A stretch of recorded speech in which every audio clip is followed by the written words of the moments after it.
والسلام على من لا نبي بعده وعلى آله وصحبه وسلم تسليما كثيرا أما بعد. Mes chers frères et sœurs, notre thème aujourd'hui dans ce prêche, dans ce jour béni, dans cet endroit béni, tourne autour de la bonne et la mauvaise fréquentation. La bonne et la mauvaise fréquentation. Chers frères et sœurs, nombreux sont ceux parmi nos jeunes, les jeunes de notre communauté, même parmi les personnes âgées, qui désirent faire le bien, adorer Allah comme il se doit et délaisser les péchés, mais cela disent, à chaque fois que je vais essayer de faire ce que ma religion me demande, j'ai du mal et je me retrouve rapidement dans le péché.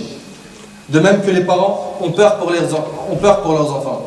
De même que les parents ont peur pour leurs enfants et se posent la question, mon enfant, il s'égare du droit chemin, alors qu'autrefois, il faisait la prière, il m'obéissait, il faisait le bien, et d'un seul coup, il commence à changer de comportement.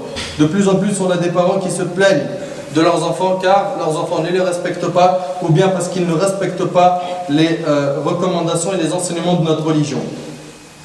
Et quand tu demandes à ces jeunes, à ces musulmans, à ces musulmanes, à ces personnes même âgées qui font partie de notre communauté, quand tu leur demandes qu'est-ce qui t'a poussé à délaisser la prière, qu'est-ce qui a fait qu'aujourd'hui tu marches avec une femme étrangère dans le haram, qu'est-ce qui a fait que tu as fumé la cigarette, qui est la première personne qui t'a donné une cigarette, tu vas t'apercevoir que la réponse est unique, c'est la mauvaise fréquentation.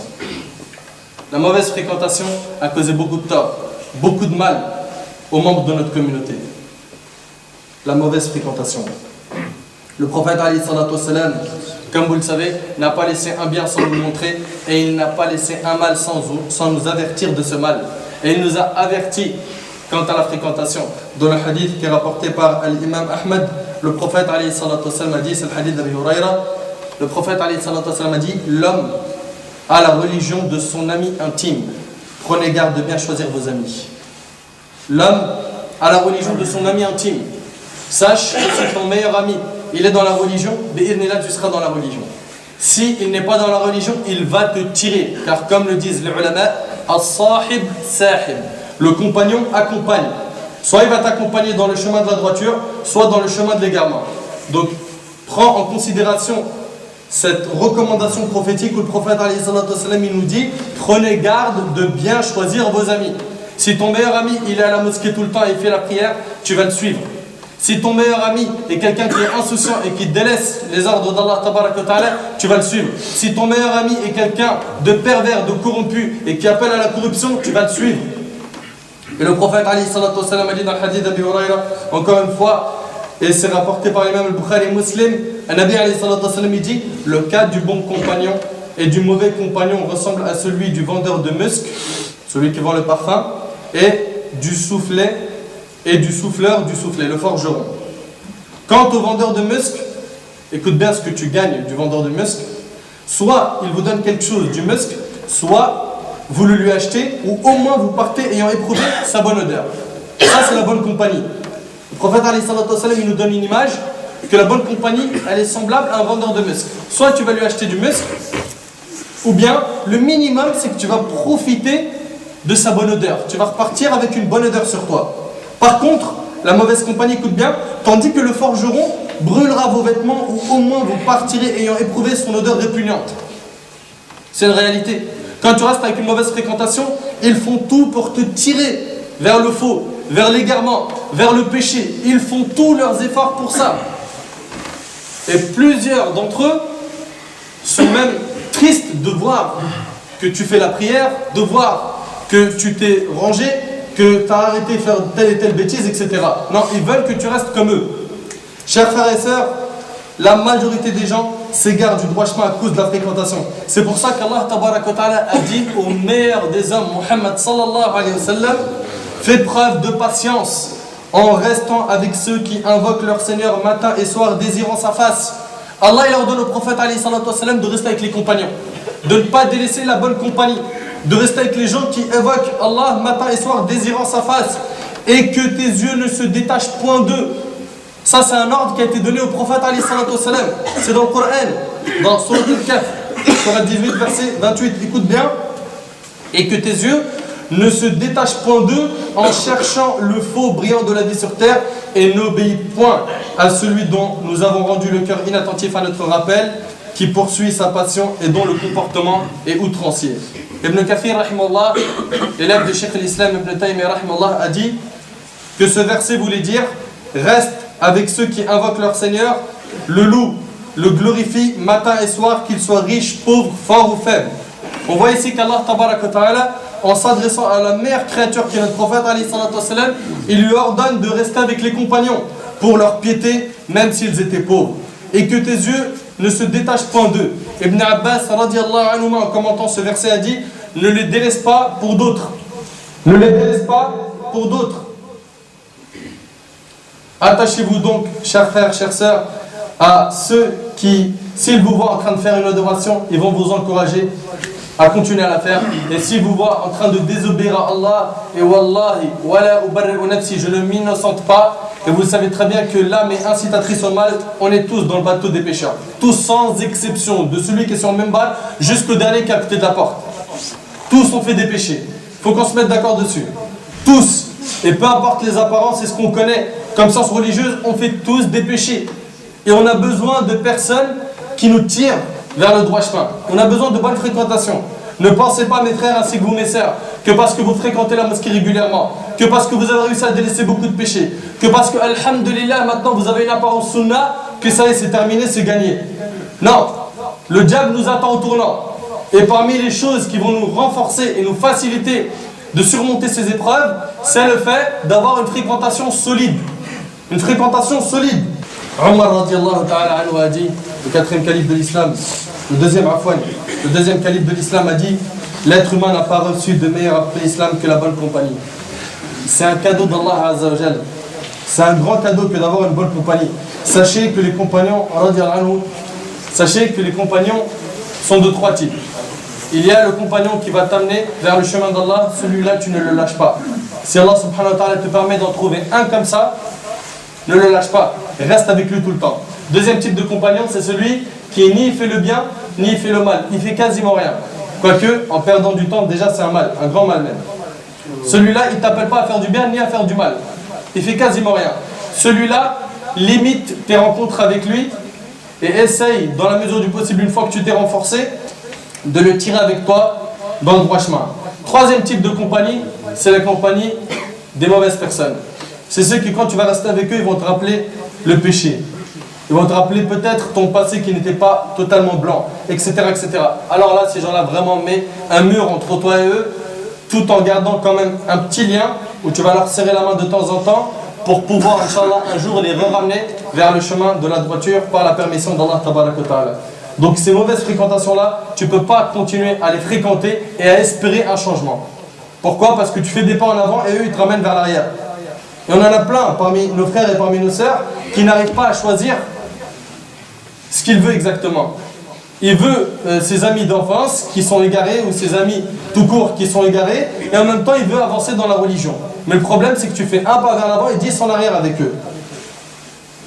Et sache, mon frère ainsi que toi ma sœur, que les méfaits de la mauvaise compagnie et leurs conséquences sont très nombreuses. Premièrement, le mauvais ami, la mauvaise compagnie peut faire en sorte que tu doutes sur ta croyance. Et on l'a entendu de nos oreilles, on l'a vu de nos yeux, des musulmans et des musulmanes qui doutent de leur religion. La cause, c'est qu'ils fréquentent des musulmans, ou ils fréquentent des non-musulmans, c'est leurs meilleurs amis, qui leur font douter sur leur religion. Et leur disent, mais est-ce que cet univers, il a un créateur? Et si un créateur, il est où? Pourquoi est-ce qu'on ne le voit pas? Nous, on croit qu'en ce qu'on voit, etc., etc. Et sachant que ces personnes-là, elles sont ignorantes, qu'est-ce qu'elles font à la fin? Elles commencent à douter. Et Wallah, il azim, plusieurs personnes, et ça, je l'ai entendu de mes oreilles, ont renié l'islam à cause de la mauvaise fréquentation. Ils ont renié l'islam parce qu'ils n'ont pas trouvé de réponse à leurs questions. Et ça aussi, ça nous montre que c'est devenu un fard d'a'in. C'est une obligation individuelle qu'on apprenne la science religieuse aujourd'hui. C'est une obligation. Car de plus en plus d'ambiguïté, de faux se propagent et peu de gens pour répondre à tout ce faux. Donc on voit des gens qui nous font douter aujourd'hui de la croyance et quand tu analyses, c'est dû à quoi? Al-jahl et la mauvaise fréquentation. L'ignorance, la mauvaise fréquentation. Deuxièmement, le mauvais ami ne te laissera pas tranquille jusqu'à ce que tu commettes les mêmes péchés que lui. Jusqu'à ce que tu commettes les mêmes péchés que lui. Allah Tabaraka wa Ta'ala a dit dans Sourate An-Nisa, Sourate 4, verset 89, ils aimeraient vous voir mécréants comme ils ont mécru. Alors vous seriez tous égaux. Ne prenez donc pas d'alliés parmi eux. Ne fréquente pas les gens qui veulent que tu fasses marche arrière, que tu fasses demi-tour. Si, alhamdoulilah, aujourd'hui tu es dans le chemin de la religion, mort.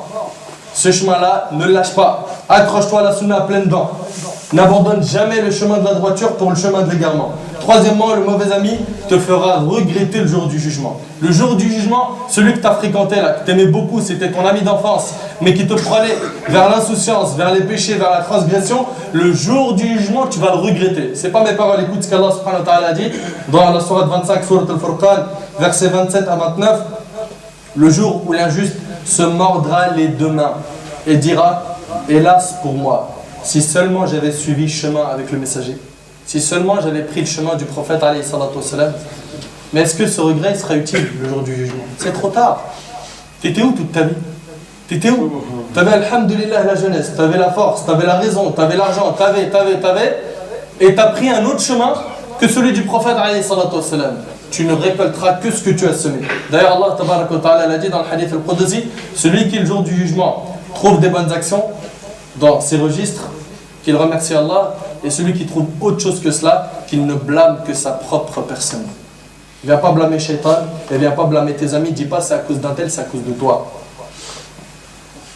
Si seulement j'avais suivi chemin avec le messager, malheur à moi, hélas, si seulement je n'avais pas pris un tel pour ami.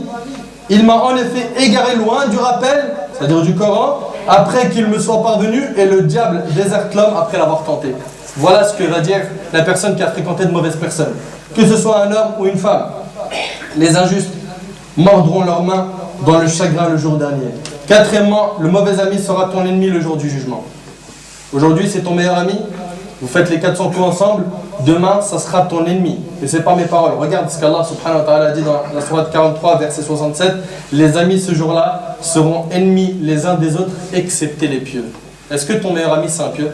Ma soeur, est-ce que ta meilleure amie, c'est une pieuse? Est-ce que ton meilleur ami, les 3 ou 4 personnes que tu appelles souvent, c'est des gens qui te rappellent Allah, qui sont insouciants, qui t'éloignent du chemin d'Allah? Réponds. Tu as la réponse. Réponds. Les amis, ce jour-là, le jour du jugement, seront ennemis les uns des autres, excepté, l'exception, c'est quoi? C'est les pieux.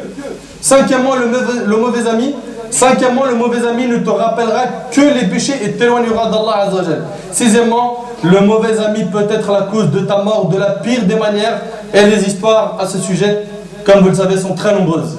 Combien sont ceux qui sont sortis pour aller dans des boîtes de nuit ou des chichas ou des cafés ou des bars et qui étant en voiture avec la musique à fond, accident de voiture, il y en a un parmi eux qui meurt. La cause de cette mauvaise mort, c'est la mauvaise compagnie. Et généralement, quand il arrive un grand choc comme celui-là, où certains restent vivants alors que d'autres meurent, les autres se repentent.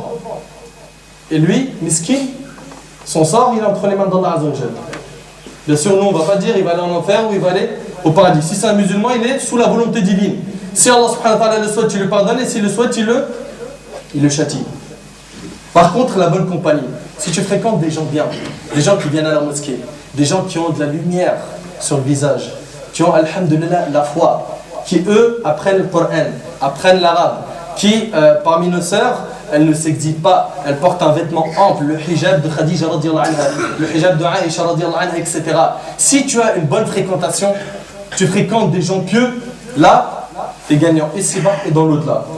Premièrement, tu seras heureux de l'avoir comme ami le jour du jugement, car tu seras ressuscité avec ceux que tu aimes. Tu seras ressuscité avec ceux que tu aimes. L'imam al-Bukhari Muslim rapporte que Abdullah ibn Mas'ud radiyallahu anhu a dit: un homme est venu dire au prophète sallallahu alayhi wa sallam, que dis-tu d'un homme qui aime des gens mais qui n'a pas pu les rejoindre? Il aime des gens mais il n'a pas pu les rejoindre. Le prophète alayhi salatu wa sallam répondit: on sera avec ceux qu'on aime. On sera le jour du jugement avec ceux qu'on aime. Alors pose-toi la question, t'aimes qui? Du fond de ton cœur. Les chanteurs, les acteurs, les footballeurs, les savants, les récitateurs de Coran, les tullab ilm, les demandeurs de sciences, ceux qui fréquentent la mosquée, ceux qui apprennent la religion, t'aimes qui? Tu seras le jour du jugement avec ceux que tu aimes. Deuxièmement, ceux qui se sont aimés en Allah et ceux qui ont eu de bonnes fréquentations, leur visage sera plein de lumière le jour du jugement. Écoute avec moi. Selon Omar ibn Khattab, radiallahu anhu, le prophète alayhi salatu wasalam a dit: il y a parmi les serviteurs d'Allah des gens qui ne sont ni des prophètes ni des martyrs, mais que les prophètes et les martyrs regarderont avec ravissement le jour du jugement à cause de leur place par rapport à Allah. Ô messager d'Allah, dire ses compagnons, tu nous diras de qui il s'agit? Et là le prophète alayhi salatu wasalam de dire: il s'agira de gens qui se seront aimés pour l'amour d'Allah, sans qu'il y ait un lien de parenté entre eux, ni qu'il y ait des biens à échanger entre eux. Par Allah, leur visage sera lumière, et ils seront assis sur de la lumière. Ils n'auront pas de crainte lorsque les gens craindront, et ne seront pas affligés lorsque les gens le seront. Troisièmement, leurs péchés seront effacés. Pourquoi? Parce que la bonne fréquentation va t'amener vers les cercles d'évocation, n'est-ce pas? Si tu as une bonne fréquentation, elle va t'amener à la mosquée pour écouter des doulos, des rappels, des conférences. Et on le sait très bien que quand on écoute un rappel, qu'est-ce qui se passe? Les anges nous entourent, la miséricorde d'Allah tabaraka wa ta'ala descend, nous enveloppe, et Allah tabaraka wa ta'ala prend les anges pour témoins à la fin de l'assemblée en leur disant: je vous prends pour témoin que je leur ai pardonné leurs péchés. Donc en fréquentant de bonnes personnes, tu garantis bi'idhnillah aussi que tes péchés commenceront à s'effacer bi'idhnillah. Quatrièmement, ils seront sous l'ombre du trône d'Allah le jour du jugement. Le prophète alayhi salatu wasalam, dans le hadith qui est rapporté par Muslim, dit qu'Allah tabaraka wa ta'ala dira le jour du jugement: où sont ceux qui se sont aimés en mon nom glorieux? Aujourd'hui je les ombrage de mon ombre, le jour où il n'y a d'ombre que la mienne. Cinquièmement, ils bénéficieront de l'amour d'Allah sur eux. Allah subhanahu wa ta'ala, il va t'aimer si tu fréquentes de bonnes personnes. Allah azza wa jalla, il va t'aimer. Et si Allah subhanahu wa ta'ala il t'aime, tu as tout gagné. Tu as tout gagné ici-bas et dans l'au-delà. L'imam Malik a rapporté dans son Muwatta, d'après Mu'adh ibn Jabal radiallahu anhu, où il a dit qu'il a entendu le prophète alayhi salatu wasalam dire qu'Allah azza wa jalla a dit: mon amour est garanti à ceux qui s'aiment en moi. Écoute bien, mon amour est garanti à ceux qui s'aiment en moi, à ceux qui se réunissent pour moi, à ceux qui se dépensent mutuellement pour moi et à ceux qui se dévouent mutuellement pour moi. Sixièmement, la bonne compagnie a parmi ses bienfaits qu'elle touche les musulmans et même les non-musulmans, sachant qu'ils s'aiment, s'entraident, se respectent et montrent la bonne image. Donc ils appellent Allah indirectement. Après tout cela, pourquoi restons-nous avec cette mauvaise compagnie? Et attention, quand je dis mauvaise compagnie, ça peut même être une personne qui est dans la religion, mais qui a une compréhension erronée de la religion. C'est pas simplement quelqu'un qui appelle au péché, ça peut être quelqu'un qui appelle à l'égarement, avec des fatwas ou des paroles de savants que lui il a mal comprises, ou bien qu'il a pris des avis marginaux pour venir aujourd'hui mettre en pratique sa religion. Même quand tu es dans la religion et que tu fréquentes quelqu'un qui est dans la religion, fais très attention. Fais très attention, n'écoute pas n'importe qui. De plus en plus de personnes aujourd'hui se permettent de parler au nom de l'islam et rendre halal ce qui est haram et haram ce qui est halal, sunnah ce qui est bid'a, bid'a ce qui est sunnah. Il faut faire très attention. Très attention et s'attacher fermement à la sunnah du prophète alayhi salatu wasalam. Donc, après tout cela, il nous faut à tout prix se détacher de la mauvaise compagnie, car dans le cas contraire, ça sera beaucoup de regrets le jour du jugement. En réalité, si on médite bien sur ce sujet, on voit qu'il est plus lié à notre foi, à notre conviction, qu'à notre vie de tous les jours, car le bon compagnon te rappellera toujours l'au-delà, tandis que le mauvais compagnon ne te rappellera que de ce qui est mondain, voire de ce qui mène à l'enfer. Et donc délaisser la mauvaise compagnie pour la bonne, c'est avant tout de faire un choix dans ta vie. Un choix dans ta vie, de te questionner sur la vie que tu veux mener et de choisir ta destination finale. Mais comme toute chose qui est liée à l'islam et qu'Allah t'ordonne le bienfait, c'est toi qui le ressentiras, c'est toi qui en tireras profit le jour du jugement et non pas Allah tabaraka wa ta'ala. Il ne reste plus, mon frère ainsi que toi ma soeur, qu'à aller vers ce qui était profitable, comme ce devrait être le cas de tout le monde, et de demander à Allah Azza wa Jal de t'accorder une bonne compagnie dans le cas où tu ne l'as pas encore, car c'est un don d'Allah qu'il n'accorde Azza wa Jal qu'à ceux qui méritent. As'Allah Allah subhanahu wa ta'ala أن يرزقني وإياكم بصحبة صالحة وأن ينفعني وإياكم بما قلناه وما نصحنا به وآخر دعوانا أن الحمد لله رب العالمين. اللهم يا رب اجعل جمعنا هذا جمعا مرحوما وتفرقنا من بعده تفرقا معصوما.